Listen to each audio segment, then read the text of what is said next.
নমস্কার, এডুচর্চা সকলকে স্বাগত। এখন আমি আলোচনা করব এসএসকে এমএসকে এর 60 শিক্ষকদের ইপিএফ এর বিষয়টি নিয়ে। তো আমরা জানি যে ইপিএফ এর ঘোষণা বা জিও অনেকদিন আগেই বেরিয়েছে এসএসকে এমএসকে এর 60 শিক্ষকদের জন্য, কিন্তু এতদিন পর্যন্ত সেটা নিয়ে ইপিএফও অর্থাৎ ইপিএফ অফিস যেটা রয়েছে সেখানে যে একটা অ্যাকাউন্ট খুলতে হয় তার কোনো উদ্যোগ দেখা যাচ্ছিল না। তো গত মাসে এসএসকে এমএসকে শিক্ষক নেতৃত্ব মুকলেশ রহমান, সিরাজুল ইসলাম এবং সঞ্জয় বেরা, এরা তিনজন কিন্তু গিয়েছিলেন অফিসে জানতে যে ইপিএফ নিয়ে কি হলো। তো সেই প্রসঙ্গে এর আগে একবার জানানো হয়েছিল যে ইপিএফ খুব শিগগিরই হচ্ছে এবং সেটা হয়তো মে মাসের মধ্যেই হবে, কিন্তু মে মাসের এতদিন পেরিয়ে যাওয়ার পরেও যখন হচ্ছে না, তখন আজকে সেই নেতৃত্ব সঞ্জয় বেরা, যিনি শুধুমাত্র এসএসকে এমএসকে 60 অপশনকারীদের দায়িত্বে রয়েছেন এবং তাদের দেখভাল করছেন সমস্ত সুবিধা অসুবিধা, সেই সঞ্জয় বেরা কিন্তু মিশনে ফোন করেছিলেন যে মে মাসে ইপিএফ অ্যাকাউন্ট খোলার কথা বলা হয়েছিল, তা কত দূর এগোলো। তো সঞ্জয় বাবু যা জানতে পারলেন সেটি শেয়ার করেছেন আমার সঙ্গে, যদিও সঞ্জয় বাবু সরাসরি বললেন আমার বক্তব্য দেবার প্রয়োজন নেই, আমি যে বলছি সেটা একেবারে তো সত্য, তাই তো আমি তার বক্তব্য তুলে ধরছি না, কিন্তু তিনি যা বলেছেন সেটি আমি আপনাদের সামনে রিপিট করছি।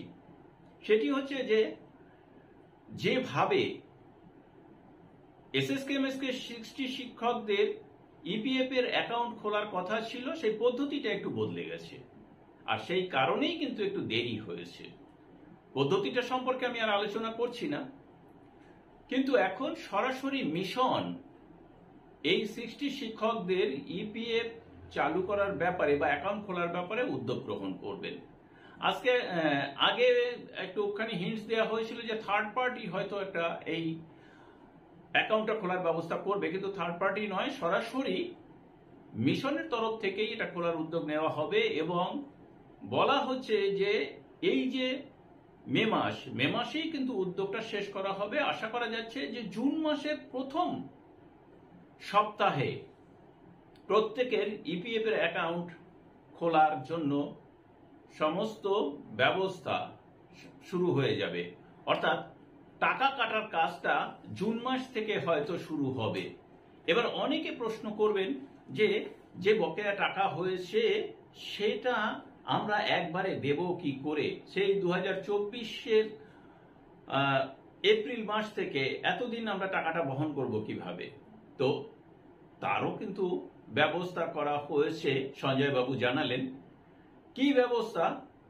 নতুন একটা নিশ্চয়ই জিও বেরোবে, গভর্নমেন্ট অর্ডার যেটাকে বলি, বা মিশনের তরফ থেকে একটা অর্ডার বেরোবে, সেই অর্ডারে থাকবে কিভাবে আপনাদের টাকা কাটা হবে, নাকি সরকার দিয়ে দেবে টাকাটা সম্পূর্ণ এই মে মাস পর্যন্ত, জুন মাস থেকে আপনাদের অ্যাকাউন্ট থেকে কেটে নেবে, সবটাই কিন্তু জানা যাবে আগামী মাসের প্রথম সপ্তাহে। এটাই কিন্তু জানা গেল। তো আমি এসএসকে এমএসকে 60 শিক্ষকদের উদ্দেশ্যে একটাই বলবো যে এই বিষয় নিয়ে যদি মনে হয় আরো কোনো প্রশ্ন থেকে থাকে, আপনারা সঞ্জয় বাবুর সঙ্গে কিন্তু সরাসরি কথা বলতে পারেন। আমি সঞ্জয় বাবুর নাম্বারটা বলে দিচ্ছি আপনাদের, আপনারা একটু নোট করে নিন। দেখুন 8250211124, 8250211124 এই নাম্বারে সঞ্জয় কুমার বেরা, তিনি 60 শিক্ষকদের দেখভালের কাজ করছেন। এসএসকে এমএসকে শিক্ষকদের যে সংগঠন রয়েছে সেই সংগঠনের অধীনেই তাকে দায়িত্ব দেওয়া হয়েছে। ফলে এই নাম্বার সেভ করে আপনারা সঞ্জয় বাবুকে মেসেজ করতে পারেন, মেসেজ করেও জানতে পারেন, অথবা 60দের জন্য একটি আলাদা গ্রুপ রয়েছে, সঞ্জয় বাবুকে নাম্বার পাঠিয়ে দিলে তিনি সেই গ্রুপে আপনাদেরকে অ্যাড করে নেবে এবং সেখান থেকে আপনারা কিন্তু সমস্ত তথ্য পেয়ে যেতে পারেন। পাশাপাশি আমার ভিডিও তো থাকলোই। সকলকে ধন্যবাদ জানিয়ে শেষ করছি। ভালো থাকবেন, সুস্থ থাকবেন।